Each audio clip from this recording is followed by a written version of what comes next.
नमस्कार बच्चों, green world publication में आप सभी लोगों का हार्दिक स्वागत है। आज हम लोगों का जो टॉपिक है वह है समाजशास्त्र से संबंधित, और समाजशास्त्र में जो हम लोग आपस में परिचर्चा करेंगे 2024 की परीक्षा में पूछे गए प्रश्नों के हल। तो आज हम लोग जो हल कर रहे हैं वह हमारा इस 2024 के तहत 7वां लेक्चर है। तो आइए हम लोग अपने प्रश्नों को देखें और हल करने की विधा को जानें कि हम जब पेपर में बैठेंगे तो किस प्रकार से इन प्रश्नों को हल करना है। तो शुरू करते हैं। आज का पहला प्रश्न देखिए, भारत में भूमि सुधार के महत्व की चर्चा कीजिए।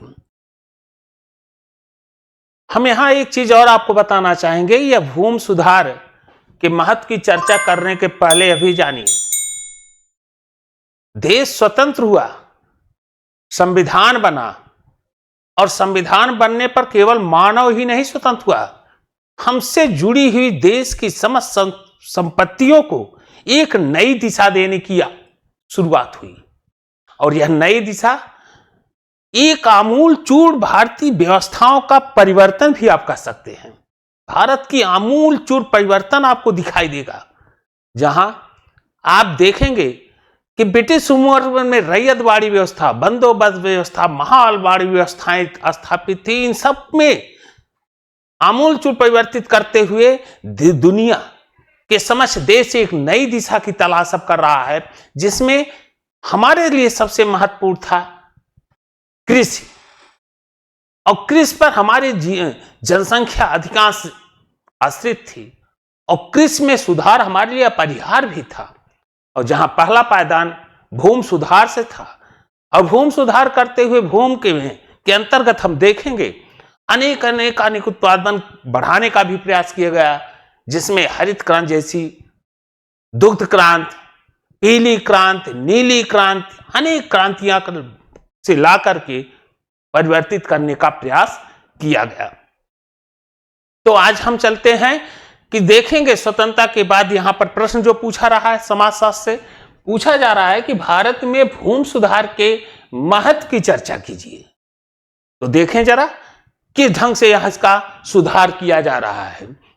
स्वतंत्रता के बाद, यही हमने चर्चा किया कि स्वतंत्रता के बाद जवाहरलाल नेहरू और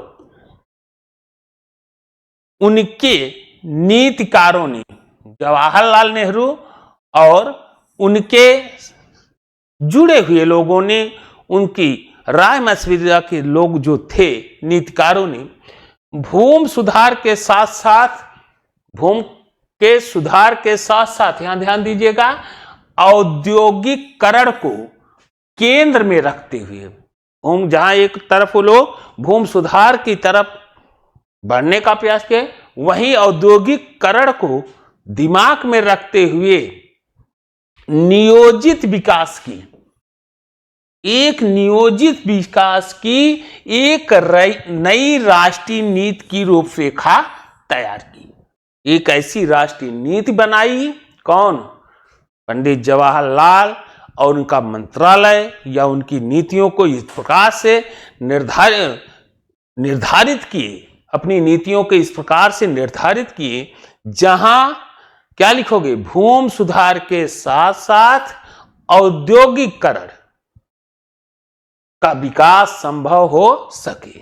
इस प्रकार की इन्होंने नीतियां बनाई, जिसके तहत जब यह नीतियां बनाई तो इन नीतियों के तहत प्राचीन, यानी प्राचीन का मतलब जो उस समय प्रचलित भूमि संरचना को तत्काल प्रभाव से समाप्त करने का प्रस्ताव रखा गया। इस नीतियों को बनाते समय, जो इस नीतियों को बनाने में एक रूपरेखा दी, उस रूपरेखा को तैयार करने के बाद, लागू करने के बाद, जो देश के अंतर्गत प्रचलित भूमि संरचना, मतलब जो देश में ब्रिटिश हुकूमत काल में प्रचलित भूमि व्यवस्था थी, उस व्यवस्था को पूरी तरह से समाप्त करने का प्रस्ताव रखा गया। भाई तभी यह रूपरेखा तभी आगे बढ़ पाएगी जब प्रचलित व्यवस्थाओं को क्या किया जाएगा, समाप्त किया जाएगा। क्यों समाप्त किया गया, यहां कारण दिया, क्योंकि भूमि संरचना जहां उत्पादन की कमी का सूचक था, जहां भूमि संरचना क्या थी, उत्पादन की कमी का सूचक थी, वहीं खाद्यान्न आयात पर निर्भरता को भी दर्शाती थी। प्राचीन व्यवस्थाओं में उत्पादन की कमी, भूमि संरचना क्यों करना पड़ा? भाई उत्पादन बहुत कम होती थी, जितना होना चाहिए उस रेशियो में नहीं होता था, कमी थी। और खाद्यान्न जो थे वो आयात पर निर्भरता भी, खाद्यान्न बाहर से मंगाए जाते थे, देश में खाद्यान्न बाहर से मंगाए जा रहे थे। परिणाम स्वरूप कृषि प्रधान देश की बहुसंख्यक आबादी उस समय गरीबी में घिरी हुई थी। खाद्यान्न बाहर से आ रहे थे तो निश्चित थी इतनी बड़ी जनसंख्या वाला देश पर गरीबी अपने आप चारों ओर से घिरे हुई थी। इसलिए उन्होंने सोचा कि यदि कृषक समाज की संरचना विशेषकर भूधारण व्यवस्था और भू वितरण में एक बड़ा सुधार किया जाए। उन्होंने सोचा का मतलब कि जो नीतियां बनाए पंडित जवाहरलाल नेहरू का, जो नीतियां थी, उन नीतिकारों ने यह सोचा क्या कि ऐसा कृषक समाज की संरचना की जाए, ऐसे कृषक समाज का स्थापित किया जाए जहां विशेषकर भूधारण मतलब जमीन के मालिक, व्यवस्था और वितरण में एक बड़ा सुधार किया जाए। कहा कि अगर इन भूमि के मालिक और इन वितरण में जो भूमि का है मालिकाना और वितरण, अगर इसमें सुधार किया जाए तो कृषि व्यवसाय प्रगति की राह पर पकड़ लेगी। जो कृषि में एक ठहराव है, जो खाद्यान्न बाहर से आ रहे हैं, अगर इनकी में सुधार किया जाता है तो कृषि दौड़ पड़ेगी, एक नई राह पकड़ लेगी। इसी योजना क्रम में 1950 के दशक से कहा लेकर के 1950 के दशक से लेकर कब तक, 1970 के दशक तक न केवल राष्ट्रीय स्तर पर, न केवल केंद्र के स्तर पर या राष्ट्रीय स्तर पर, अपितु प्रदेश स्तर या राज्य स्तर पर भी भूमि सुधारों की एक श्रृंखला शुरू की गई। भूमि सुधार की श्रृंखला, जो नीतियां बनी थी, कब से कब शुरू हो रही है? कहा जाता है कि 1950 के दशक से 60 से लेकर कहा जाए 70 के दशक तक न केवल इन दशकों में न केवल राष्ट्रीय स्तर पर बल्कि प्रदेश स्तर पर भी, राज्य स्तर पर भूमि सुधारों की एक श्रृंखला शुरू की गई और आशा की गई कि यह मुहिम आशातीत पर और इस आधार पर यह सुधार किया गया कि यह विश्वास था कि यह कृषि व्यवस्थाओं में आमूलचूल परिवर्तन लाएगी। यह योजना भूमि कानूनों से भूमि सुधार लाने से संबंधित थी। भूमि से संबंधित बनाए हुए कानूनों से भूमि सुधार लाना चाहती थी। भूमि सुधारों के लिए सभी राज्यों में कानून लागू किए जाएं, प्रत्येक राज्य में इसके लिए कानून लागू। इन भूमि सुधारों के प्राथमिक उद्देश्य क्या थे? जो यह भूमि सुधार आया, इसका प्राथमिक उद्देश्य क्या था, इसका लक्ष्य क्या था? तो देखें जरा, इसका लक्ष्य था कि प्राचीन काल से चली आ रही, पहला लक्ष्य था कि वंशानुगत भूमि व्यवस्था, प्राचीन काल से जो वंशानुगत भूमि व्यवस्था थी उसको समाप्त करना। वंशानुगत भूमि व्यवस्था को, इसका पहला लक्ष्य निर्धारित किया गया कि वंशानुगत भूमि व्यवस्था को क्या किया जाए, समाप्त किया जाए। दूसरा था कि भूमि व्यवस्था के साथ सामाजिक अन्याय और शोषण के तत्वों को खत्म करना। सामाजिक अन्याय कि धन का एक ही जगह केंद्रीकरण हो गया हो, भूमि एक ही प्रभावशाली व्यक्ति के पास रह गया हो, और जो शोषण किया जा रहा है, भूमि के मालिकों के द्वारा जो शोषण आदि किए जा रहे हैं, सभी लोगों में सामान्य स्थिति और क्षेत्र में सामान्य अवसर सुनिश्चित किया जाए। सभी लोगों को में सामान्य स्थिति और हर क्षेत्र में, प्रत्येक क्षेत्रों में सबके लिए समान अवसर उपलब्ध कराया जाए या उसके लिए सुनिश्चितता की जा सके। भूमि संबंधी अर्थव्यवस्था में कृषि के आधुनिकीकरण और असमानताओं का निराकरण ही भूमि सुधार के उद्देश्य थे। अगर कहा जाए भूमि सुधार का उद्देश्य क्या था, तो भूमि सुधार का पहला उद्देश्य है कि कृषि को आधुनिकीकरण किया जाए, कृषि को आधुनिकीकरण किया जाए और असमानताओं का निराकरण भूमि सुधार का ही पहला उद्देश्य था। असमानताएं जो थी उसमें सुधार करना, यही भूमि सुधार का महत्वपूर्ण उद्देश्य था। और कृषि को किस रूप में करना, कृषि को आधुनिकीकरण के रूप में आगे बढ़ाना। इन्हीं उद्देश्यों को प्राप्त करने के लिए सरकारों द्वारा निम्नलिखित कार्यक्रम चलाए गए। आधुनिकीकरण किया जाए, असमानताओं को दूर किया जाए। इस कार्य को आगे बढ़ाने के लिए सरकार के द्वारा निम्नलिखित योजनाएं प्रस्तुत की गईं। पहला,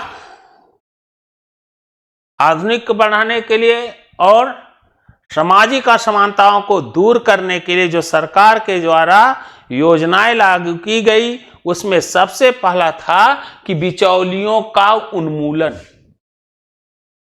बिचौलियों का उन्मूलन। अब बिचौलिया कौन थे? देखिए, पूरे देश में की बात अगर कही जाए तो पूरे देश में जमींदारी, रैयतबाड़ी, महालबाड़ी और अन्य भूमि प्रथाओं या व्यवस्थाओं को समाप्त करने के लिए प्रभावशाली विधेयक लागू किए गए। कहने मतलब जमींदारी, रैयतबाड़ी और महालबाड़ी जैसी व्यवस्थाओं को समाप्त करने के लिए एक विधेयक लाया गया और उसे लागू किया गया। ये सभी प्रथाएं, कौन कौन सी प्रथाएं? जो जमींदारी थी, रैयतबाड़ी थी, महालबाड़ी, ये सभी प्रथाएं भूमि सुधारों के उद्देश्य में मुख्य रूप से बाधक थी। ये जो प्रथाएं थी, इन प्रथाओं के रहते हम किसी भी कीमत पर, कौन सी प्रथा? रैयतबाड़ी, महालबाड़ी, जमींदारी प्रथा को रहते हुए हम किसी भी कीमत पर भूमि सुधार नहीं कर सकते थे। तो यह बाधक थी और इसी के लिए, इस बाधा को दूर करने के लिए, इस व्यवस्था को समाप्त करने के लिए एक विधेयक लाया गया।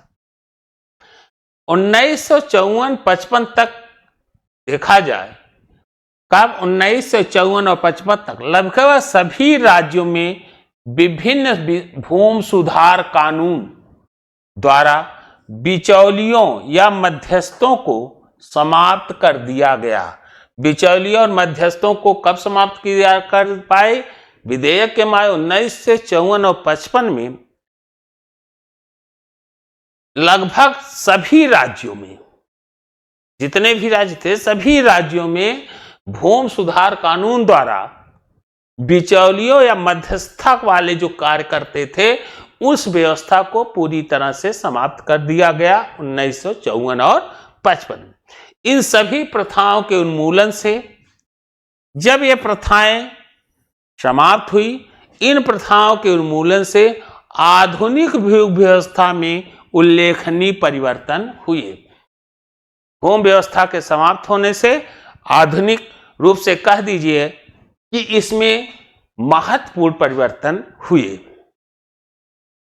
दूसरा, भूमि सुधार के अंतर्गत सरकार के द्वारा जो कार्यक्रम किया गया, काश्तकारी सुधार, यहां था बिचौलियों को समाप्त किया गया, उन्मूलन किया गया। और दूसरा है काश्तकारी सुधार, काश्तकार में भी सुधार किया गया सरकार के द्वारा। क्या सुधार होता है देखिए, काश्तकारी व्यवस्था, यह व्यवस्था ऐसी थी जो एक लंबे समय से, काश्तकारी व्यवस्था बहुत ही लंबे समय से देश में चली आ रही थी। काश्तकारी व्यवस्था काफी लंबे समय से देश में चली जा रही थी।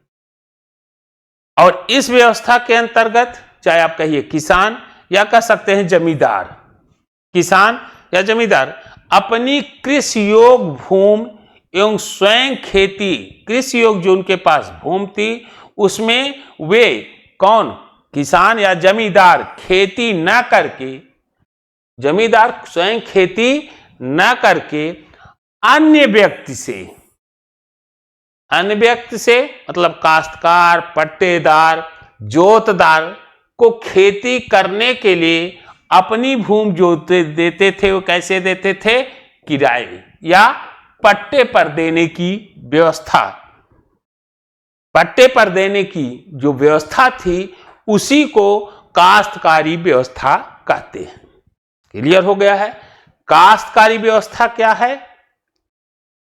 सीधी सी बात है कि जमींदार खेतों के मालिक होते थे, लेकिन यह स्वयं खेती पर काम नहीं करते थे, तो काम कराते थे किससे?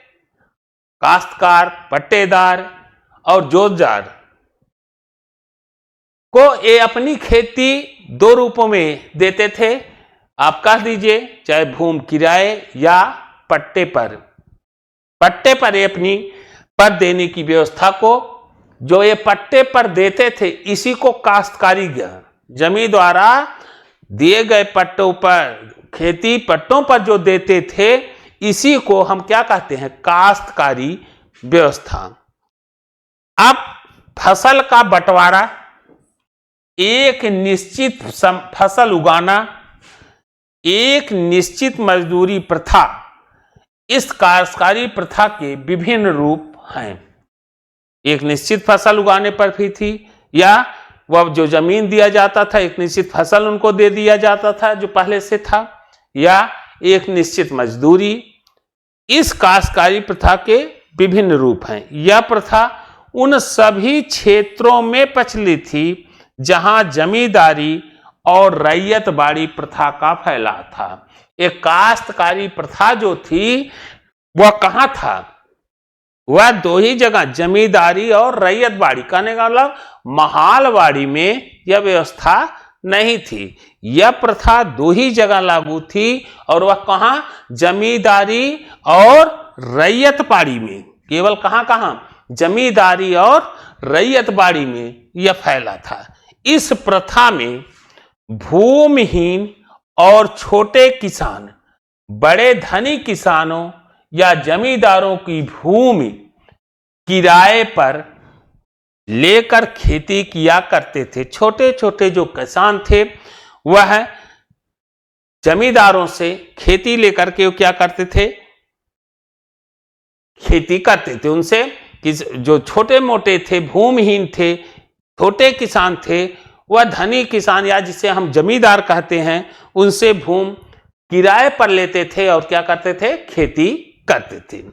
ये भूमिहीन किसान जमींदारों को उनकी भूमि पर खेती, भाई यह जो भूमिहीन किसान हैं जमींदारों की भूमि पर खेती करने के एवज में, जो भूमिहीन है जमींदारों पर के ली हुई खेती करते थे उसके एवज में भुगतान के फलस्वरूप उपज का बड़ा हिस्सा, वो भुगतान कैसे करते थे? जिनके पास भूमिहीन थे, जिनके पास खेती नहीं थी, वह उपज का एक बड़ा हिस्सा या नगद के रूप में देते थे। उपज का चाहे बड़ा हिस्सा या नगद के रूप में उनको देते थे। ये साधारण शब्दों में काश्तकार कहलाते थे, लेकिन स्थानीय तौर पर असम में ये अधिकार ये सामान्य भाषा में हम क्या कहेंगे इनको, काश्तकार। लेकिन स्थानीय भाषा में अगर देखा जाए तो स्थानीय भाषा में इसके अनेक नाम हैं।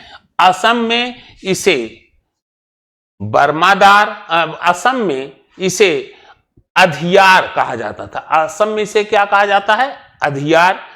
पश्चिम बंगाल में बरगादार, बिहार में बटाईदार, तमिलनाडु में बर्मादार, उत्तर प्रदेश, हरियाणा, पंजाब कमीन कहे जाते थे। एक काश्तकार बहुत ही दयनीय दशा में रहते थे। एक काश्तकार जो होते थे बड़े ही दयनीय दशा में रहते थे, क्योंकि जमींदार अपनी इच्छा अनुसार उसे भूमि से निष्कासित कर सकता था। इन काश्तकारों की दशा बहुत ही दयनीय थी, क्योंकि यह इतनी दयनीय थी कि ये भी चाहे जमींदार अपनी भूमि ले लेते थे और काश्तकारों को क्या करते थे, निष्कासित कर देते थे। इनके पास काश्तकारी के अतिरिक्त आजीविका का कोई साधन नहीं था। काश्तकारी के अलावा, खेती के अलावा इनके पास कोई और साधन नहीं था। स्वतंत्रता के बाद यह थी व्यवस्थाएं, और इसी की व्यवस्था का समाप्त करते हुए स्वतंत्रता के बाद आप देखेंगे देश के विभिन्न क्षेत्रों में विधायी प्रावधान बनाए गए, कानूनी प्रावधान बनाए गए, जिनमें उपयुक्त मुआवजे का भुगतान करके स्वामित्व का अधिकार प्राप्त करने के लिए काश्तकारों को जमीन की जुताई के वास्ते स्वामित्व अधिकार की व्यवस्था है। जमीन की जुताई के वास्ते उसको क्या मिल गया, स्वामित्व के अधिकार की व्यवस्था दी गई। अब तक 156.30 लाख एकड़ क्षेत्र पर 124.22 लाख काश्तकारों के अधिकारों को सुनिश्चित किया गया है। 156 में देखा जाए तो 124.22 लाख काश्तकारों के अधिकारों को क्या किया गया, सुनिश्चित किया गया है। कृषि भूमि की उच्चतम सीमा का निर्धारण। कृषि भूमि की उच्चतम सीमा स्वतंत्रता के समय बड़ी संख्या में भूस्वामियों के पास हजारों एकड़ भूमि या गैर कृषि भूमि थी। स्वतंत्रता के पहले आप देखेंगे तो जो भूमि के मालिक हुआ करते थे उनके पास हजारों एकड़ भूमि और गैर कृषि भूमि हुआ करती थी। कहने का ना, पूरी तरह से मालिकाना अगर आप देखेंगे तो भूस्वामियों के पास रहती थी, जबकि गांव के 3/4 लोगों के पास भूमि का एक टुकड़ा भी नहीं था। वह व्यवस्था को बता रहे हैं कि जब यहां रैयतबाड़ी, महारबाड़ी, जमींदारी प्रथाएं थी, तो ऐसी शासन व्यवस्था में, ऐसे समय में भूस्वामियों के पास जो काम को खेती करते थे उनके, वहां देखा जाए भूस्वामियों के पास जो जमींदार थे उनके पास की बात कर रहा है कि उनके पास हजारों एकड़ भूमि और गैर कृषि भूमि थी, जबकि गांव के 3/4 लोगों के पास भूमि का एक टुकड़ा भी नहीं था। सरकार ने कृषि भूमि क्षेत्र में इस असमानता को दूर करने के लिए कृषि भूमि की उच्चतम सीमा, कृषि भूमि की उच्चतम सीमा निर्धारण करने की सोची। 1950 से 1960 के दशक में अधिकांश राज्यों में भूमि हदबंदी कानून बनाए गए। कौन सा कानून बना? भूमि हदबंदी कानून बनाए गए। बाद में 1972 में केंद्र द्वारा जारी दिशा निर्देशों के अनुरूप उन कानूनों में संशोधन किया गया, किसमें भूमि हदबंदी कानून किया गया। विभिन्न परिसीमन कानून के अंतर्गत 2001 तक देश में 73.66 लाख एकड़ भूमि अतिरिक्त घोषित की गई। 73.66 लाख एकड़ भूमि अतिरिक्त घोषित की गई, जिसमें लगभग 64.95 लाख एकड़ भूमि अधिग्रहित की गई और 53.79 लाख एकड़ भूमि को 4 लाख लाभार्थियों में वितरित की गई, जिनमें से अनुसूचित जाति से संबंधित 36% लोग थे तथा 15% अनुसूचित जनजातियों से संबंधित थे। कहने का मतलब यहां पर जो भी भूमि था जमींदारों का, जो खेती करने वालों के दिए जाते थे, इन पूरी भूमियों पर इन जमींदारों का ही अधिकार था। लेकिन कानून बने और उन कानून के माध्यम से भूमियां जो सामाजिक असमानता थी उसको दूर करते हुए भूमि 2001 तक देखिए 73 लाख एकड़ भूमि अतिरिक्त घोषित किया गया। इतने पॉइंट तक संबंधित भूमि पर काम करने वालों को खेती के लिए दिए गए। भूमि की चकबंदी एक ऐसी प्रक्रिया है जिसके द्वारा स्वामित्वधारी मतलब मालिक कृषकों को उनके इधर उधर बिखरे हुए खेतों के बदले में इसी किस्म के कुल उतने ही आकार के 1 या 2 खेत के लिए राजी किया जाता था। इसका मतलब जब चकबंदी प्रक्रिया है जिसमें जो मालिक है, खेत का मालिक है, उनके अगर इधर उधर कोई दूर दराज कोई खेत बिखरा हुआ है, साथ में नहीं लगे हैं, तो उस खेत के बदले इसी किस्म के कुल उतने ही आकार का 1 या 2 खेत लेने के लिए राजी किया जाता है। इसमें एक कृषक के बिखरे हुए खेतों को एक स्थान पर दे दिया जाता है। एक बिखरे हुए खेत को एक स्थान पर दे दिया जाता है। चकबंदी का मूल काम है कि जो आपके खेत तो छोटे छोटे टुकड़ों में कहीं जगह बटे हैं, उन खेतों को मिला करके आपको एक जगह वह खेत दे दिया जाता है। चकबंदी का मूल। अब यह चकबंदी 2 प्रकार से की जाती है। यह चकबंदी कितने प्रकार से की जा सकती है? 2 प्रकार से। एक चकबंदी का नाम है ऐच्छिक चकबंदी, दूसरे चकबंदी का नाम है अनिवार्य चकबंदी। ऐच्छिक चकबंदी और अनिवार्य। ऐच्छिक चकबंदी गुजरात, मध्य प्रदेश, पश्चिम बंगाल में लागू है। ये कहां लागू है? गुजरात, मध्य प्रदेश, पश्चिम बंगाल में लागू है। आंध्र प्रदेश, अरुणाचल, मिजोरम, मणिपुर, मेघालय, त्रिपुरा, नागालैंड, तमिलनाडु व केरल में चकबंदी संबंधी कानून नहीं है। यहां आप देखेंगे चकबंदी संबंधी कानून नहीं, लेकिन इनके अलावा जितने भी राज्य हैं अनिवार्य चकबंदी संबंधी कानून लागू हैं। इनके अलावा जितने भी राज्य हैं, पहला तो है ऐच्छिक में गुजरात, मध्य प्रदेश, पश्चिम बंगाल। गुजरात, मध्य प्रदेश, बंगाल जो अनिवार्य चकबंदी। इसके बाद अगर देखा जाए तो जहां चकबंदी के लिए कानून ही नहीं है, आंध्रा, अरुणाचल प्रदेश, मिजोरम, मणिपुर, मेघालय, त्रिपुरा, नागालैंड, तमिलनाडु। अब चकबंदी संबंधी कानून है, लेकिन इसके बाद जितने भी स्टेट हैं उनमें कौन सी चकबंदी लागू है? अनिवार्य चकबंदी से संबंधित कानून है।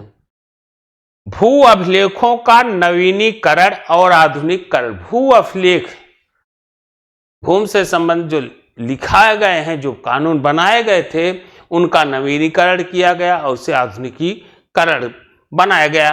कहने का मतलब स्वतंत्रता के समय देश में भूमि संबंधी अभिलेख त्रुटिपूर्ण और असंतोषजनक थे।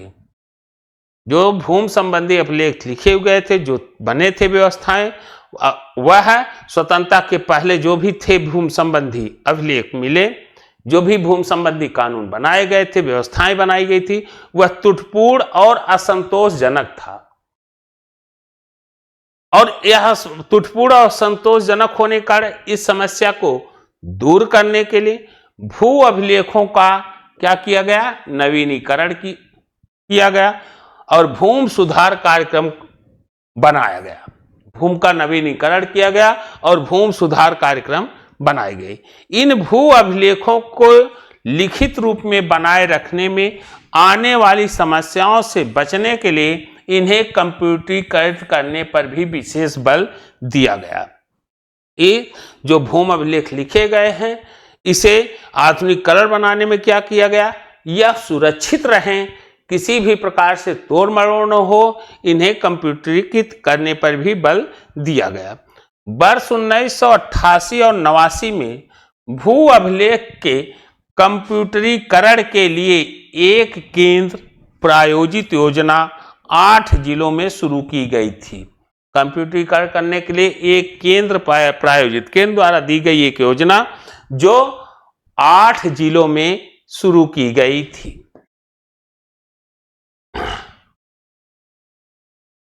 हमने कहा कि जहां देश स्वतंत्र होने के बाद अंग्रेजों की बनी बनाई व्यवस्थाएं, रैयतबाड़ी, महालबाड़ी, जमींदारी व्यवस्थाओं को उन्मूलन करके सामाजिक असमानताओं का जो भाव था दिखाई दे रहा था, सामाजिक असमानताएं जहां थी, जहां भूमि का केंद्रीकरण पूरी तरह से पूंजीपति पर, धनाढ्य व्यक्तियों, धनाढ्य किसानों के पास थे, उस पर कानून बना करके एक तरह से सामाजिक असमानता को दूर करने का प्रयास किया गया। वहीं पर आप देखेंगे कि भारतीय ग्रामों पर हरित क्रांति के प्रभावों का विवेचना कीजिए। खाद्यान्न जहां से बाहर अगर देशों से बाहर आ रहे हैं, जिस देश में खाद्यान्न जो देश कृषि प्रधान देश हो, अगर उस देश में भी मित्रों खाद्यान्न बाहर से आ रहे हैं तो किसानों की हालात कैसे होंगे, यह कल्पना का बिंदु है। तो निश्चित आप कह सकते हैं कि किसानों के हालात बिल्कुल नाजुक रहे होंगे। तो इसे दूर करने के सरकार ने खेती को और भी मजबूती से बढ़े और उसी मजबूती से उसका उत्पादन, अच्छे नस्ल बीज आए, अच्छे उत्पादन हो, अच्छा खाद्य मिले, लोगों को मुहैया कराए। ऐसे स्वतंत्र भारत के अंतर्गत आप देखेंगे कि जहां व्यवस्थाओं को चिन्ह किया गया, वहीं देखिए भारतीय ग्रामों पर हरित क्रांति के प्रभाव की विवेचना कीजिए। ग्रामों से पर हरित क्रांति का क्या प्रभाव पड़ा, तो हरित क्रांति और इसके सामाजिक क्या रिजल्ट आए। हरित क्रांति आया, जो हरित क्रांति का मूल उद्देश्य है कृषि के उत्पादन को बढ़ाना। मूल बात क्या है, हरित क्रांति का मूल उद्देश्य है कृषि के उत्पादन को बढ़ाना। आइए हरित क्रांति और इसके सामाजिक क्या परिणाम हुए, तो सामान्य रूप से अगर हम देखें तो हरित क्रांति का पर्याय क्या है। हरित क्रांति का सामान्य परिभाषा में कहा जाए तो हरित क्रांति का अर्थ क्या है, कृषि व्यवस्था में क्रांतिकारी नीतियों द्वारा सर्वांगीण विकास से होता है। हरित क्रांति का पर्याय कृषि व्यवस्था में क्रांतिकारी नीतियों द्वारा सर्वांगीण विकास से होता है और इसका अंतिम जो लक्ष्य है कृषि फसलों का अधिकतम उत्पादन लेना होता है।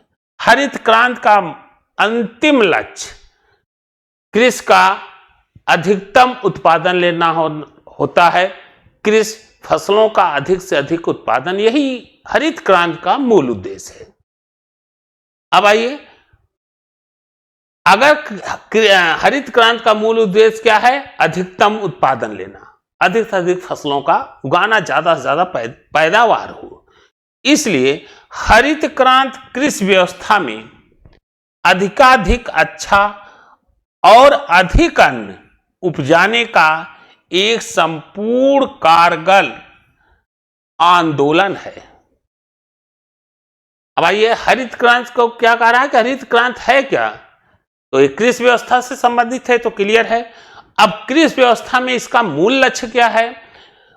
अधिकाधिक अच्छा, जो फसल उगा रही अधिक मात्रा में क्या हो? अच्छा और अधिक अन्न उपजाए। अच्छा और अधिक अन्न उपजाने का एक संपूर्ण क्या है?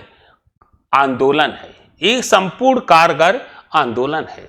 अच्छा और अधिक फसल उगाएं, अच्छे खाद्यान्न हो और अधिक उगाने वाले हों, यह पूरी तरह से कहा जाए तो एक आंदोलन है कृषि क्रांति, हरित क्रांति। कृषि व्यवस्था में सर्वांगीण विकास की दृष्टि से विभिन्न प्रकार की योजनाओं को गांव में लागू किया जा रहा है।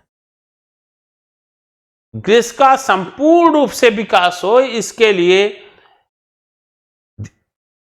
सरकार के द्वारा अनेक योजनाओं को कहां लागू किया जा रहा है? गांव में लागू करने का प्रयास किया जा रहा है। किसानों को अधिक उपज देने वाले बीजों HYVS एवं रासायनिक खाद तथा कीटनाशक दवाओं का प्रयोग किया जा रहा है। अधिक उपज देने वाले बीजों को, बीज हमारे अच्छे रहेंगे तो उपज अच्छा होगा। जहां बीजों को दे रही है वहीं क्या दे रही? रासायनिक खाद तथा कीटनाशक, कीड़े से जो फसलें नष्ट होती थी, कीटनाशक दवाओं का प्रयोग किया जा रहा है। तो अच्छे बीज, रासायनिक खाद और कीटनाशक दवाओं का प्रयोग किया जा रहा है। अधिकाधिक सुविधाएं उपलब्ध कराने पर बल दिया जा रहा है। कृषि खाद्यान्नों में भारी मात्रा में निर्यात करने का लक्ष्य है। जब ज्यादा अच्छी और ज्यादा उपज की फसलें होंगी तो निश्चित तौर से देश से ज्यादा होगा, खाद्यान्न से हमारे ज्यादा होगा, तो वह निर्यात करने का भी इसका क्या रखा गया है? लक्ष्य है, जिससे राष्ट्रीय आय में क्या होगी? वृद्धि होगी, उत्पादन बढ़ेगा, ज्यादा उत्पादन होगी, अच्छी फसलें होंगी, तो निश्चित तौर से इससे निर्यात में हमारे क्या होगा? वृद्धि होगा। और जब निर्यात में वृद्धि होगा तो राष्ट्रीय आय में भी वृद्धि हो जाएगा। जब ज्यादा निर्यात होगा, लक्ष्य हमारा जो रखा गया ज्यादा निर्यात होगा, तो निश्चित तौर से राष्ट्रीय आय में अपने आप क्या हो जाएगी? वृद्धि होगी। आपने भूमि सुधार के अंतर्गत देखा है कि अनेक क्षेत्रों में भूमि सुधार प्रक्रिया का ग्रामीण समाज तथा भूमि संरचना पर केवल एक सीमित प्रभाव ही पड़ा है, बहुत ज्यादा इसका प्रभाव नहीं पड़ा। भूमि सुधार की प्रक्रिया को अगर देखें तो ग्रामीण सतह तथा भूमि संरचना पर केवल एक सीमित प्रभाव पड़ा तो प्रभाव, लेकिन बहुत ज्यादा नहीं, सीमित है। जबकि इसकी तुलना में 1960 और 70 के दशकों में की हरित क्रांति ने, 1960 और 70 के दशक में हरित क्रांति जब लाई गई तो हरित क्रांति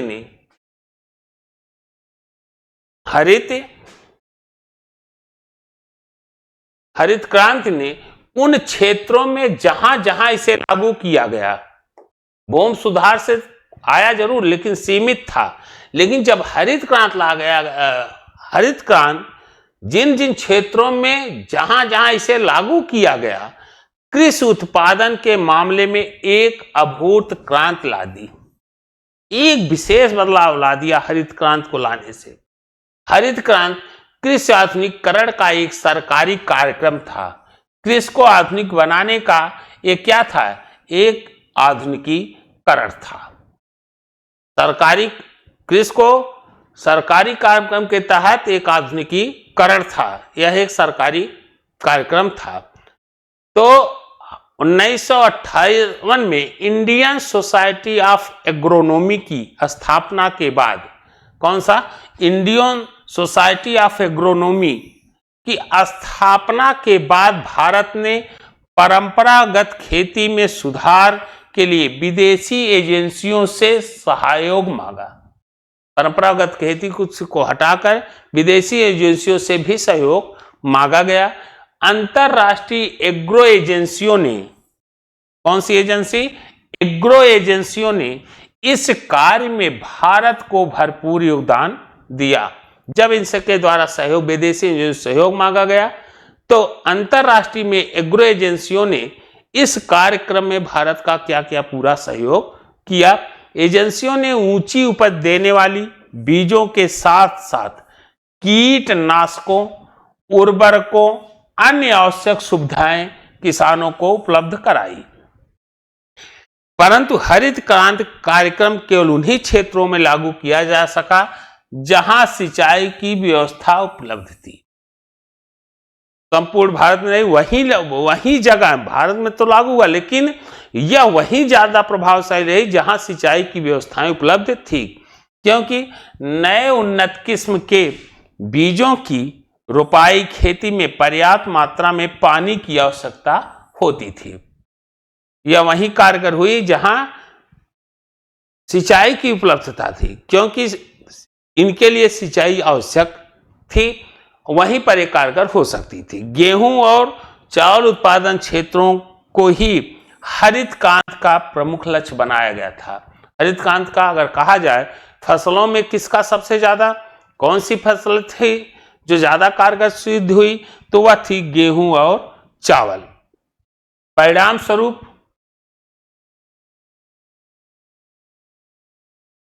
स्वरूप केवल कुछ ही राज्यों जैसे पंजाब, पश्चिम उत्तर प्रदेश, तटीय आंध्र प्रदेश तथा तमिलनाडु के कुछ भागों में ही हरित क्रांति अभियान अधिक फला फूला। समाज वैज्ञानिकों ने अपने अध्ययनों में भूमि सुधार और हरित क्रांति जैसे अभियानों को, जहां ये लागू किए गए, सामाजिक और आर्थिक रूपांतर का आधार माना है। इन दोनों प्रक्रियाओं का ग्रामीण समाज और कृषि अर्थव्यवस्था पर बहुत सघन और तीव्र प्रभाव देखने में आया। हरित क्रांति का बहुत ज्यादा प्रभाव गांवों पर पड़ा और इसका प्रभाव ग्रामीण समाजों में देखने को मिला। भूमि सुधार और हरित क्रांति ने न केवल कृषि उत्पादकों की झोली भरी है, हरित क्रांति करा कि इससे न केवल किसका, कृषि उत्पादकों की आमदनी बढ़ी है, अपितु उत्पादन की प्रक्रियाओं में नई प्रौद्योगिकी को भी गले से लगाया है। विज्ञान एवं प्रौद्योगिकी के प्रयोग से मध्यम वर्ग शक्ति संपन्न हुआ। इन प्रगतियों ने ग्रामीण अर्थव्यवस्था तथा सामाजिक परिवर्तनों को एक नई दिशा प्रदान की।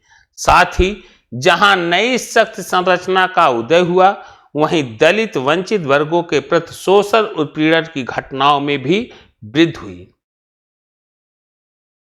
जहां नई शक्ति संरचना का उदय हुआ, वहीं किसका, दलित वंचित वर्गों के प्रति शोषण उत्पीड़न की घटनाओं में भी वृद्धि हुई, जिससे ग्रामीण समाज में नए अंतर विरोधी का सिलसिला भी शुरू हुआ। यहां हम हरित क्रांति के कुछ मिले जुले सामाजिक आर्थिक परिणामों का चर्चा करेंगे।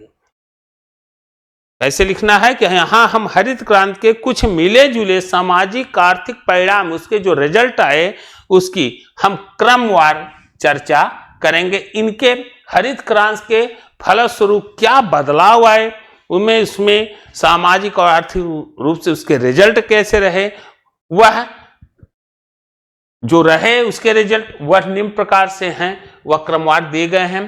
पहला, नई प्रौद्योगिकी से मुख्यतः मध्यम एवं बड़े किसान ही लाभान्वित हुए। नई जो प्रौद्योगिकी आई उसमें कौन मुख्यतः, इसमें कहा रहा है कि केवल मध्यम और बड़े किसान ही लाभान्वित हुए, बाकी लोग नहीं। कहने का देखिए, हमारे देश में जिन जिन क्षेत्रों में हरित क्रांति वहीं आई जहां पानी ज्यादा मिला। हरित क्रांति कहते नई प्रौद्योगिकी को अपनाया गया, हरित क्रांति में नई प्रौद्योगिकी को अपनाया गया, उसका अधिकतर लाभ जिसको मिला वह कौन है, मध्यम और बड़े किसान ने उठाया। क्योंकि उत्पादन बढ़ाने में प्रयोग किए जाने वाले हाइब्रिड बीजों, उर्वरकों, कीटनाशक और सिंचाई पर बहुत अधिक निवेश करना पड़ता था। इसलिए छोटे और सीमांत किसान अपने खेतों पर इतना अधिक निवेश नहीं कर सकते थे। छोटे और सीमांत किसान अपने खाने भर के लिए उत्पादन करने के कारण परंपरागत खेती पर ही निर्भर रहे और इस प्रकार वे हरित क्रांति के लाभों से पूरी तरह से वंचित रहे। इसलिए छोटे और सीमांत किसानों के लिए खेती एक जीवित रहने का साधन ही बना रहा और वे साधारण कृषक के रूप में जाने जाते हैं। तो पहला रहा, नई प्रौद्योगिकी से मुक्त मध्यम एवं बड़े किसान ही लाभान्वित हुए हैं। दूसरा, हरित क्रांति का लाभ केवल उन्हीं बड़े किसानों ने उठाया है जिन्होंने अपनी अतिरिक्त उपज को बाजार में बेचा। हरित क्रांति का लाभ उठाने में बड़े और मध्यम किसान ही आगे रहे, क्योंकि नई उत्पादन प्रणाली को अपनाकर वे अधिकाधिक अन्न उपजाने से समर्थ हुए और इस प्रकार वे अपनी अतिरिक्त खाद्यान्नों के बाजार में बेचकर माला माल हो गए। उन्होंने खेती को एक व्यवसाय का रूप दिया और आज वे पूंजीपति किसानों में गिने जाते हैं। वो किस में गिने जा रहे हैं? पूंजीपति के किसानों में गिने जाते हैं। हरित क्रांति ने ग्रामीण समाज में असमानता बढ़ाने का कार्य किया। हरित क्रांति ने ग्रामीण समाज में असमानता बढ़ाने का कार्य कैसे किया? 1960 और 70 में जब हरित क्रांति का प्रथम चरण माना जाता है, 1960 और 70 के दशक का जब हरित क्रांति हुआ तो उस समय इसके 60 और 70 के दशक के समय, जिसे हम कह सकते हैं 60 और 70 का दशक हरित क्रांति का प्रथम चरण मान सकते हैं। इस प्रथम चरण में उत्पादन बढ़ाने के लिए नई प्रौद्योगिकी, उत्पादन को क्या करने के लिए, बढ़ाने के लिए नई प्रौद्योगिकी को अपनाने की शुरुआत हुई। उत्पादन अधिक करने के लिए नई प्रौद्योगिकी की प्रक्रिया शुरू हुई और यह शुरू हो रहा का प्रथम चरण। प्रथम चरण के परिणामों का विश्लेषण करने पर पता चला कि यह क्रांति ग्रामीण समाज में समानता लाने के बजाय असमानता लाने में सहायक हुई। प्रथम चरण में जो दिखाई दिया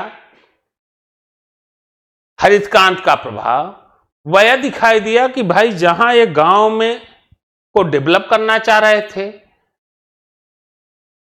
गांव में समानता लाना चाह रहे थे, तो गांव में समानता न बढ़ करके असमानता बढ़ते हुए दिखाई दी। असमानता में ज्यादा सहायक लगी, क्योंकि यहां आप देखेंगे कि 60 और 70 के दशक में नई प्रौद्योगिकी की जब शुरुआत हुई तो इसमें पूंजीपत जो बड़े किसान थे, धनाढ्य मिडिल वर्ग था, यही ज्यादा लाभान्वित हो रहा है, जबकि ग्रामीण समाज में जो छोटे वर्ग किसान थे वह समानता के बजाय असमानता में ज्यादा शरीक लग रहा, असमानता को ज्यादा बढ़ा रहा था।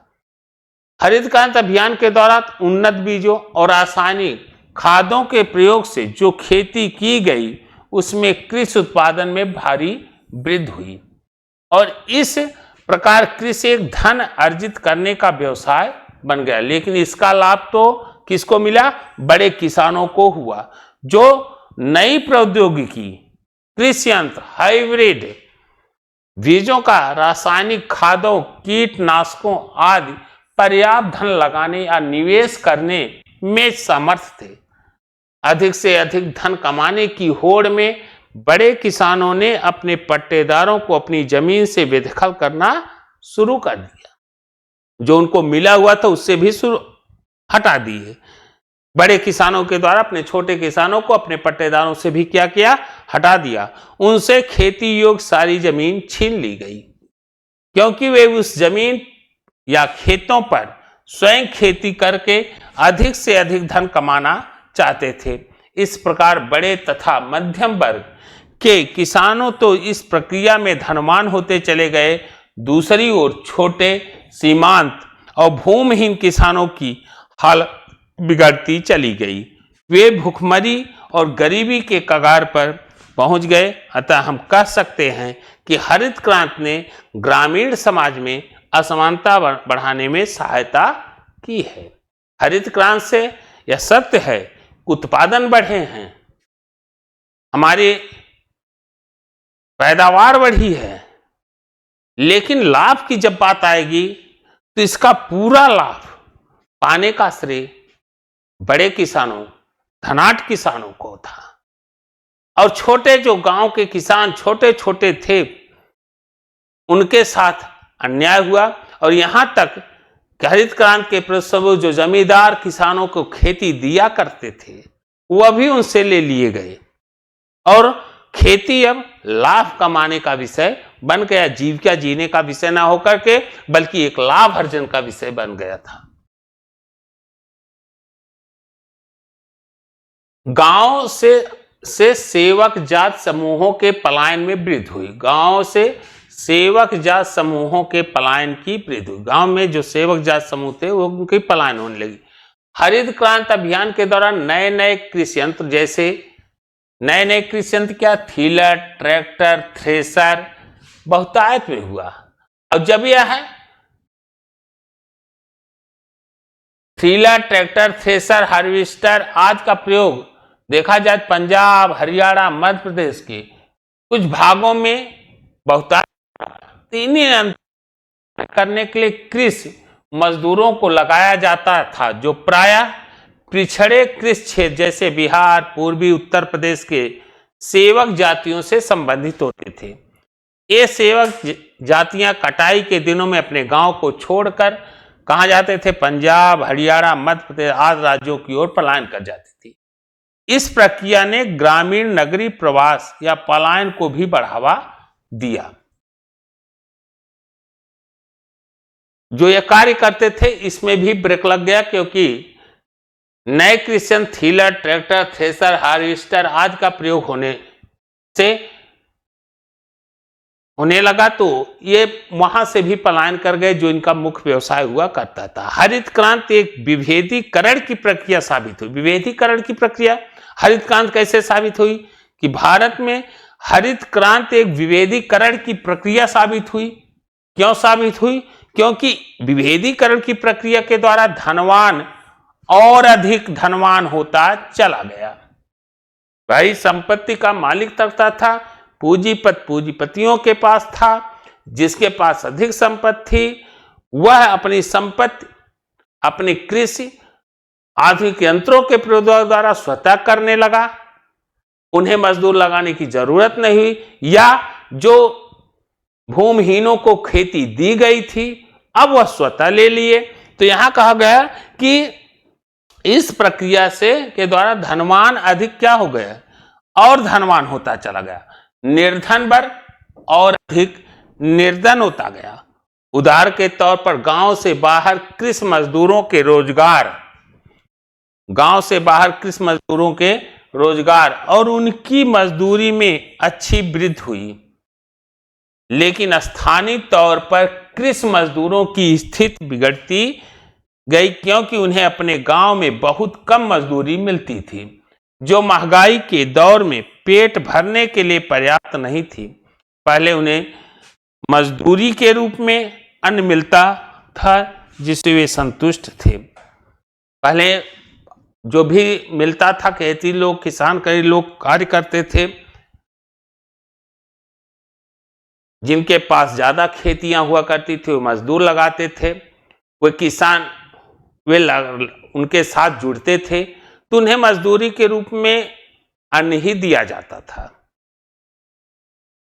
तो उससे संतुष्ट थे। लेकिन जब एक अन्न न दे करके इनको मजदूरी के दूसरे रूप में रखा गया तो वो जितना देना चाहिए उतना नहीं देते थे। उन्हीं किसान को मिलता था जो गांव छोड़ करके शहरों की ओर पलायन करते थे, उन्हें वह मजदूरी कुछ ज्यादा मिलती थी, बाकी गांव में वह मजदूरी प्राप्त नहीं थी,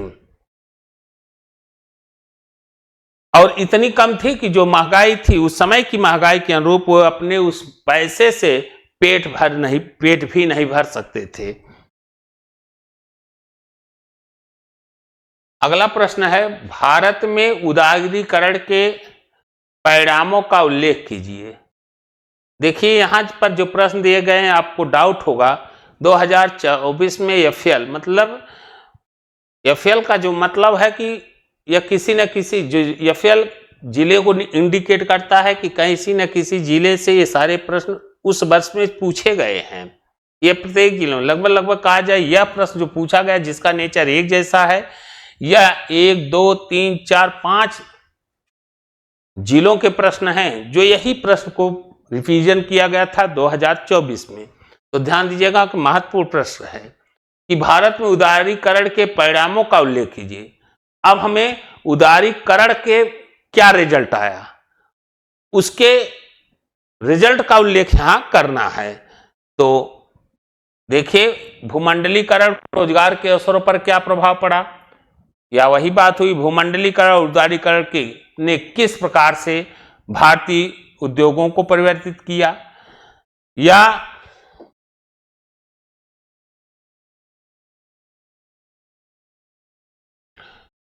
प्रक्रिया के उदारीकरण की नीति क्या है, उदारीकरण की नीति से क्या तात्पर्य है, उदारीकरण के परिणामों का उल्लेख कीजिए। तो ये प्रश्न आपके पूछे गए। आइए भूमंडलीकरण उदारीकरण ने किस प्रकार से भारतीय उद्योगों को परिवर्तित किया, तो उत्तर कैसे लिखेंगे, भूमंडलीकरण दिया गया, उदारीकरण तथा ग्रामीण समाज, इन्हीं पर देखना है। तो भारत 1980 के दशक के उत्तरार्ध का अर्थ है बाद से, भारत 1980 के दशक के बाद से उदारीकरण की नीति का अनुसरण कर रहा है। उदारीकरण को अपना कब से रहा है, आप ध्यान दीजिए 1980 के दशक के बाद से भारत उदारीकरण की नीति का अनुसरण कर रहा है। इसका कृषि ग्रामीण समाज पर महत्वपूर्ण प्रभाव पड़ा। किसका, इस उदारीकरण का प्रभाव कहां कहां पड़ा, ग्रामीण समाज पर भी, ग्रामीण समाज पर पड़ा। बहुत महत्वपूर्ण रूप से कहा जाए, जहां ग्रामीण समाज पर इसका महत्व प्रभाव पड़ा वहीं कृषि पर भी इसका प्रभाव दिखाई देता है। किसका, उदारीकरण का। उदारीकरण की नीति के अंतर्गत विश्व व्यापार संगठन, उदारीकरण का ही प्रभाव है, परिणाम है क्या, विश्व व्यापार, जिसे आप WTO कहते हैं। तो उदारीकरण की नीति के अंतर्गत विश्व व्यापार संगठन में सहभागिता होती है, सहभागिता होती है, जिसका उद्देश्य, विश्व व्यापार की जो सहभागिता होती है इसका उद्देश्य क्या, जिसका उद्देश्य अधिक मुक्त, इसका उद्देश्य क्या है, मुक्त अंतरराष्ट्रीय व्यापार व्यवस्था। इनका उद्देश्य क्या है, मुक्त अंतरराष्ट्रीय व्यापार। विश्व व्यापार संगठन का अगर रहा जाए मॉडल, जो सोच है वह क्या है, मुक्त अंतरराष्ट्रीय व्यापार, व्यापार मुक्त, पूरी तरह से फ्री हो, और जिसमें भारतीय बाजारों को आयात के लिए खोलने की आवश्यकता है। मुक्त अंतरराष्ट्रीय व्यापार, सामानों पर न टैक्स, मुक्त रूप से आवाजाही हो, खुला बाजार हो, और इसके लिए क्या करा कि भारतीय बाजार को विदेशी के सामानों को आने के लिए खोलना चाहिए, बाजारों को आयात के लिए खोलने की आवश्यकता है। कई दशक तक सरकारी सहयोग और संरक्षित बाजारों के बाद, सरकारी सहयोग और संरक्षित बाजारों के बाद भारतीय किसान अंतरराष्ट्रीय बाजार से प्रतिस्पर्धा हेतु प्रस्तुत हैं। क्या कह रहा है, कई दशक तक सरकारी सहयोग और संरक्षित बाजारों के बाद, बहुत दशकों तक सरकारी संरक्षण में रहा बाजार, यहां सरकारी के द्वारा नियंत्रित हो रहे हैं। बाद भारतीय किसान अंतरराष्ट्रीय बाजार प्रतिस्पर्धा हेतु प्रस्तुत हैं। आज ये अंतरराष्ट्रीय व्यापार में प्रतिस्पर्धा के लिए अपने आप को लाए हैं, लाया गया है इनको। उदाहरण हम लोगों ने आयातित फलों तथा अन्य खाद्य सामग्री को अपने स्थानीय बाजारों में देखा है। उदाहरण दिया रहा कि जो आयातित फल हैं, खाद्य सामग्री हैं, स्थानीय बाजारों में देखा है। बहुत सारे विश्व के जो सामान हैं, आज हमें जानना है विश्व के सामानों को हम भारतीय बाजार में देख रहे हैं। यही तो उदारीकरण है, यही तो मुक्त व्यापार है, देख रहे हैं। ये वे वस्तुएं हैं जो कुछ वर्ष पहले तक आयात प्रतिबंधों के कारण उपलब्ध नहीं थी। अगर आयात पर प्रतिबंध लगा दिया जाएगा तो ये वस्तुएं हमें नहीं दिखाई। जो पहले आयातों पर प्रतिबंध था, उस प्रतिबंध को हटा लेने से बहुत सारी वस्तुएं आज हमारे मार्केट में वह दिखाई दे रही हैं। भारत ने हाल ही में गेहूं के आयात का भी निर्णय किया, गेहूं मंगाने का भी निर्णय किया, जो एक कहा जाए तो विवादास्पद निर्णय था। गेहूं का भारत में आयात किया जाएगा तो किया तो गया, लेकिन यह माना जाता कि एक विवादास्पद निर्णय था, जिसने खाद्यान्न में आत्मनिर्भरता की पूर्व नीति को उलट दिया और साथ ही जो स्वतंत्रता के बाद के प्रारंभिक वर्षों में अमेरिका के खाद्यान्न पर हमारी निर्भरता का स्मरण कराता है। स्वतंत्रता के बाद प्रारंभिक वर्षों में अमेरिका के खाद्यान्न पर अमेरिका का खाद्यान्न पर हम लोग क्या थे, निर्भर रहते थे। जब गेहूं का आयात किया गया, निर्णय लिया गया, तो यह चीजें लिखा जा रहा कि यह हमें अमेरिका के स्वतंत्रता के कुछ वर्षों के पहलों का स्मरण कराता है।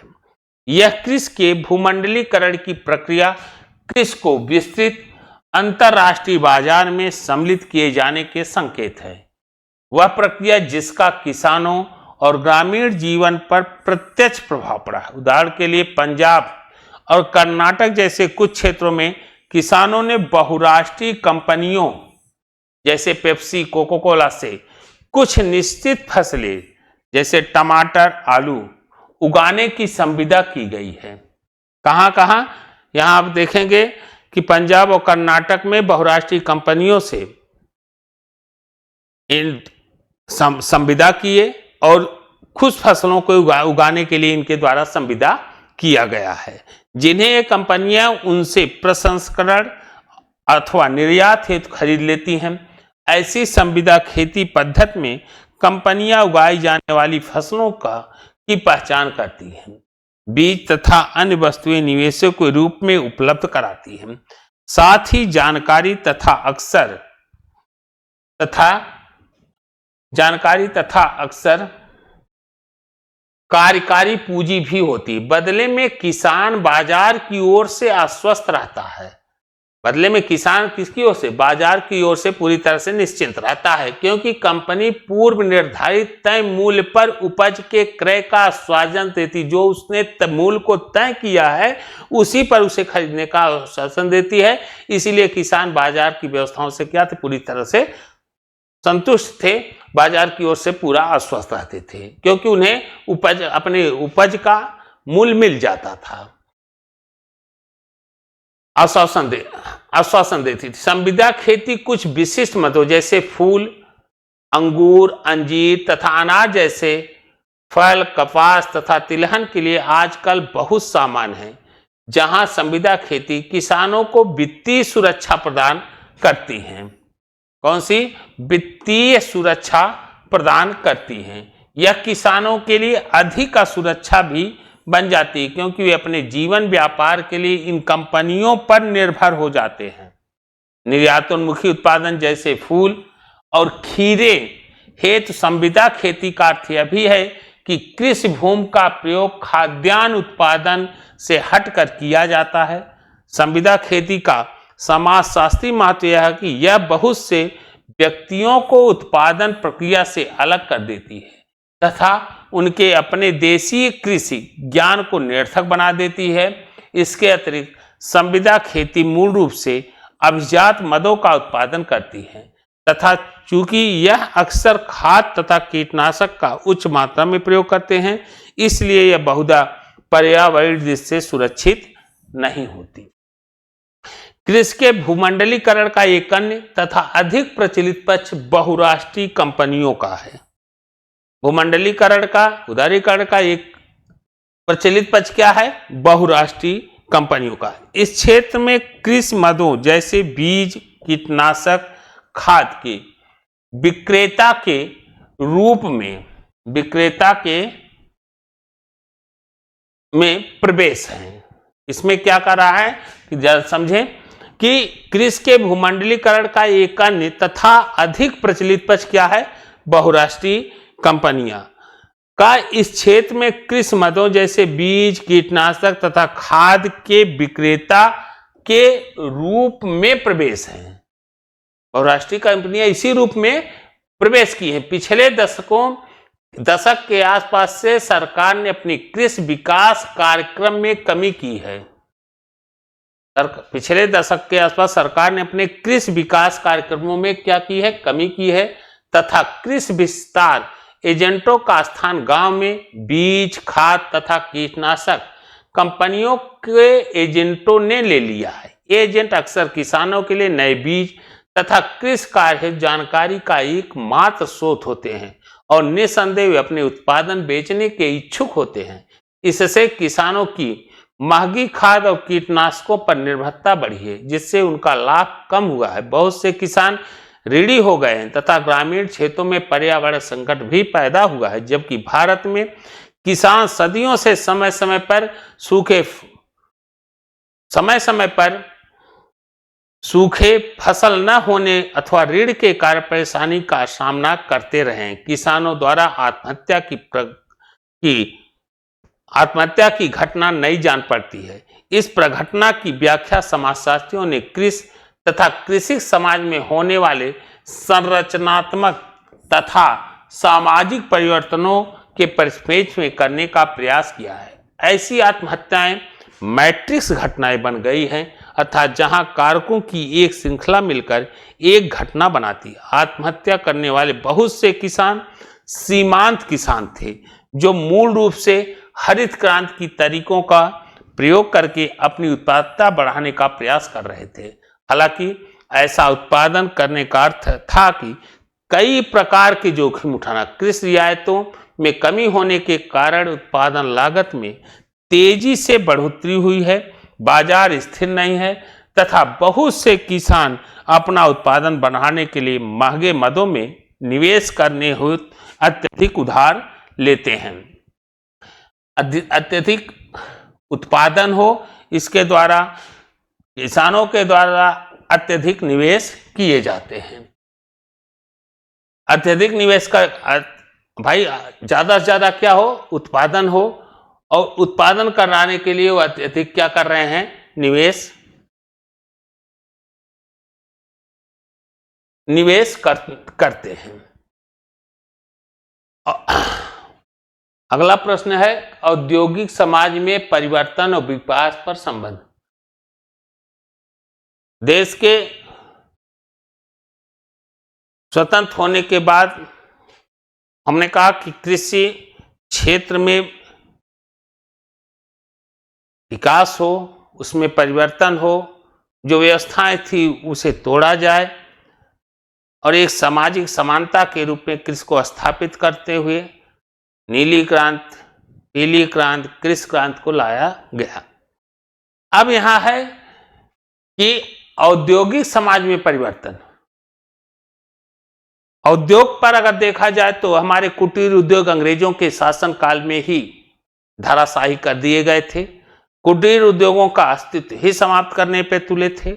हमारे यहाँ के कच्चे मालों को ले जाकर के मशीनीकृत मालों को कर फिर भारत की मंडी में दुगने तुगने दामों पर बेच करके भारत को आर्थिक रूप से कमजोर बना कर रख दिया ब्रिटिश की शासन व्यवस्थाओं ने। अब नए भारत के अंतर्गत, स्वतंत्र भारत के अंतर्गत का यह देखा जाए कि औद्योगिक समाज में परिवर्तन और विकास पर एक निबंध, भारत में औद्योगिक समाज के परिवर्तन और विकास पर टिप्पणी लिखना है। तो चलिए भारत में औद्योगिकरण, आइए चला इसको देखते हैं। भारत में औद्योगिकरण से होने वाले अनुभव अनेक प्रकारों से पश्चात प्रतिमान के समान और कई प्रकार से भिन्न हैं। हमारे यहाँ जो औद्योगिकरण से होने वाला जो अनुभव दिखाई दे रहा अनेक प्रकार से, कहाँ से, पश्चात प्रतिमान, पश्चिम कलर, और कई प्रकार से इनसे भिन्न भी हैं। बहुत कुछ इनसे मिलते हैं पश्चिमी प्रतिमानों से, और बहुत प्रकार से भिन्नता भी दिखाई दे। विभिन्न देशों के बीच किए गए तुलनात्मक विश्लेषण से, जब पूरे दुनिया के देशों के विश्लेषण के आधार पर देखा जाता है, दोनों देशों, विश्व के तमाम देशों से जब तुलना करके इसे परखा जाता है, तो यह स्पष्ट होता है कि औद्योगिकरण पूंजीवाद का कोई आदर्श प्रतिमान नहीं है। औद्योगिकरण पूंजीवाद का कोई आदर्श प्रतिमान नहीं है। विकसित देशों में जनसंख्या का एक बड़ा भाग नौकरी पेशा लोगों का होता है, उनके बाद उद्योग, और लगभग 10%, जहां विकसित देश है वहां जनसंख्या का एक बड़ा भाग क्या करता है, नौकरी पेशा, उसके बाद उद्योग का आता है, फिर इसके बाद लगभग 10% लोग कृषि कार्यों में संलग्न होते हैं। पहले पेशेवर जो सरकारी कर्मचारी हैं, उसके बाद उद्योग, 10% लोग ही विकसित देशों में खेती कार्यों में संलग्न हैं।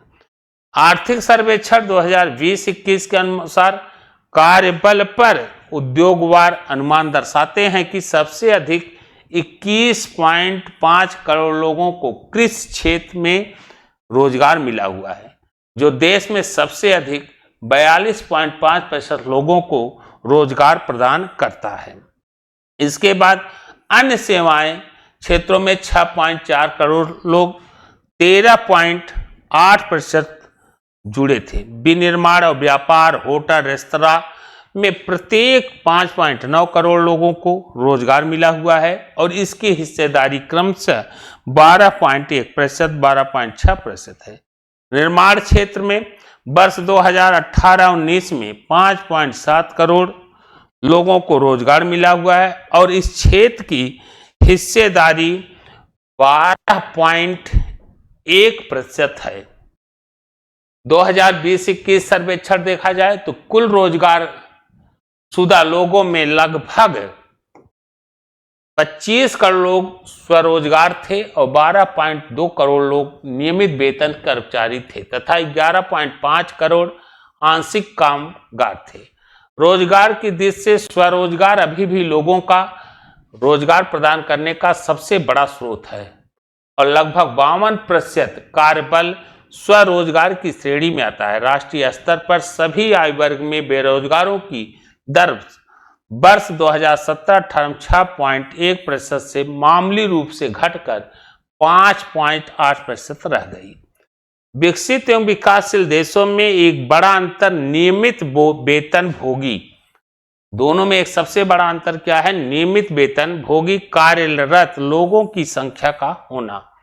विकसित देशों में औपचारिक रूप से कार्यरत लोग बहुसंख्यक हैं। भारत में 50% से अधिक लोग स्वरोजगार करते हैं, मात्र 14% लोग नियमित वेतन भोगी रोजगार में हैं, जबकि लगभग 30% लोग अनियमित मजदूर हैं। अर्थशास्त्रियों ने संगठित और असंगठित क्षेत्रों के मध्य अंतर स्थापित किया है। एक परिभाषा के अनुसार संगठित क्षेत्र की इकाइयों में 10 और अधिक लोगों के वर्ष पर्यंत रोजगार में रहने से इन क्षेत्रों का गठन होता है। सरकारी रूप से इनका पंजीकरण होना चाहिए, जिससे कर्मचारियों को उपयुक्त वेतन और मजदूरी, पेंशन, अन्य सुविधाएं मिलना सुनिश्चित हो सके। भारत में 90% से अधिक कार्य, चाहे वह कृषि, उद्योग अथवा नौकरी हो, असंगठित अनौपचारिक क्षेत्र में आते हैं। चाहे वह कृषि हो, उद्योग हो अथवा नौकरी हो, असंगठित अनौपचारिक क्षेत्र में ही आते हैं। कितने प्रतिशत? 90% इस क्षेत्र के अंतर्गत आते हैं। संगठित क्षेत्र के छोटा होने के कारण, संगठित क्षेत्र का छोटा होने का कारण यह है कि बहुत कम लोग बड़ी फार्मों में रोजगार करते हैं, जहां कि वे दूसरे क्षेत्रों, पृष्ठभूमि वाले लोगों से मिल पाते हैं। नगरीय क्षेत्र इस प्रकार के कुछ अवसर दे पाता है। नगरीय क्षेत्र में आपका पड़ोसी भिन्न क्षेत्र का हो सकता है। प्रमुख रूप से अधिकांश भारतीय लोग छोटे पैमाने पर कार्य कर रहे हैं, स्थानों पर ही काम करते हैं। यहाँ कार्य के कई पक्षों का निर्धारण वैयक्तिक संबंधों के आधार पर किया जाता है। यदि किसी का नियोक्ता उसे पसंद करता है तो उसका वेतन बढ़ सकता है। यदि व्यक्ति नियोक्ता के साथ झगड़ा करता है तो वह अपना रोजगार गंवा सकता है। बड़े संस्थानों में कार्य की दशाएं भिन्न होती हैं। वहां कार्य की निश्चित नियम होते हैं और वहां नियुक्ति अधिक पारदर्शी होती है। यदि किसी व्यक्ति की अपने उच्च पदाधिकारी से कोई शिकायत है तो उसकी शिकायत और क्षतिपूर्ति की निश्चितता कार्य विधियां होती हैं। देश में बहुत ही कम भारतीय सुरक्षित और लाभदायक नौकरियों में प्रवेश करते हैं और उनमें भी 2/3 सरकारी नौकरी करते हैं। इसलिए सरकारी नौकरियां लोकप्रिय हैं। शेष लोग बुढ़ापे में अपने बच्चों पर आश्रित होने के लिए बाध्य हैं। जाति, धर्म, क्षेत्र की सीमाओं का अतिक्रमण करने में सरकारी नौकरियों की महत्वपूर्ण भूमिका होती है। एक समाजशास्त्री के विश्लेषण के आधार पर हम कह सकते हैं कि भिलाई स्टील प्लांट में, यह विश्लेषण कौन कर रहा है? एक समाजशास्त्री। यह विश्लेषण करते हुए कहते हैं कि एक भिलाई स्टील प्लांट में सांप्रदायिक दंगे इसलिए नहीं होते क्योंकि वहां देश के सभी भागों से आए लोग एक साथ काम करते हैं। बहुत ही कम लोग संघ के सदस्य हैं, जो कि सुरक्षित क्षेत्र की विशेषता है। वे एकत्रित होकर सामूहिक रूप से अपने उपयुक्त वेतन और सुरक्षित कार्य व्यवस्था के लिए लड़ने का अनुभव नहीं रखते। सरकार ने अब असंगठित क्षेत्रों की अवस्था पर निगरानी रखने के लिए नियम बनाए हैं, लेकिन वहां भी कार्यान्वित में नियोजक अथवा ठेकेदार की मनमर्जी ही प्रभावी होती है। तो यह आपका प्रश्न रहा 2024 का। आगे देखा जाए, वर्तमान में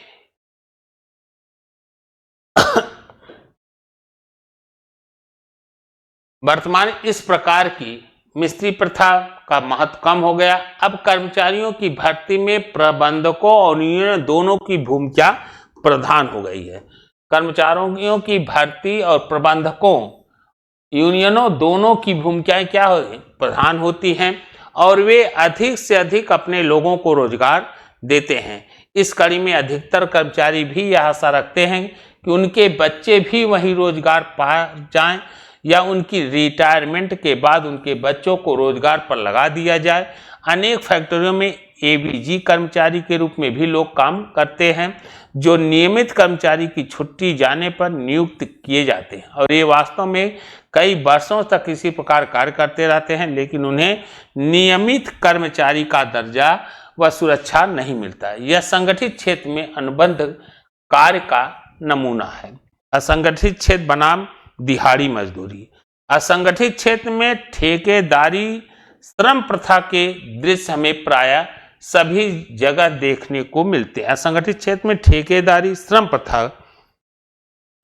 और श्रम प्रथा के दृश्य हमें प्रायः देखने को मिलते हैं, चाहे वह निर्माण कार्य हो या ईंट भट्ठों पर ईंट पाथने का काम हो। असंगठित क्षेत्र में कोई श्रम कानून लागू नहीं है। असंगठित क्षेत्र में अगर कहा जाए तो किसी भी प्रकार का यहाँ श्रम कानून लागू नहीं होते। रोजगार का स्वरूप असंगठित क्षेत्रों में भी देखिए है कि रोजगार का जो स्वरूप होता है वो मौसमी और अस्थायी किस्म का होता है। श्रमिकों में गतिशीलता अधिक होती है और मनमाने ढंग से मजदूरी तय की जाती है। असंगठित में कार्य का स्वरूप बिखरा हुआ होता है। असंगठित क्षेत्र में ठेकेदार किसी गांव में जाता है और लोगों से ठेके पर काम कराता है। गांव में जाएगा तो किस पे कराएगा? ठेके पर ही काम वह अपना कराता है। तो यह बच्चों आपका रहा 2024 से पूछे गए प्रश्नों के हल और ये भी ध्यान दीजिएगा, इन प्रश्नों का जो हल पूछा गया बिल्कुल जो पूछे गए 2024 में वही हैं। और यहाँ सामाजिक विज्ञान से जो एक व्यवस्थाएं बदली हैं, व्यवस्थाएं कहाँ, स्वतंत्रता के बाद, चाहे संगठित क्षेत्र का, असंगठित क्षेत्र का, कृषि पर, भूमि का जो बदलाव हुआ, भूमि के संदर्भ में जो व्यवस्थाएं कानून बने, इसके पहले जो व्यवस्थाएं थी वह बहुत सारी व्यवस्थाओं को तोड़ा गया। एक सामाजिक समानता, विभेदीकरण की नीति को मिटा करके एक समानता के भाव से इन सारी व्यवस्थाओं में आमूलचूल परिवर्तन सरकार के द्वारा किए गए। जो कमियों को लगातार दूर करने का सरकार की योजनाबद्ध से कमियों को दूर करने का प्रयास किया जाता रहा। तो इसी के साथ आज के क्लास को समाप्त करते हैं। जय हिंद, जय भारत।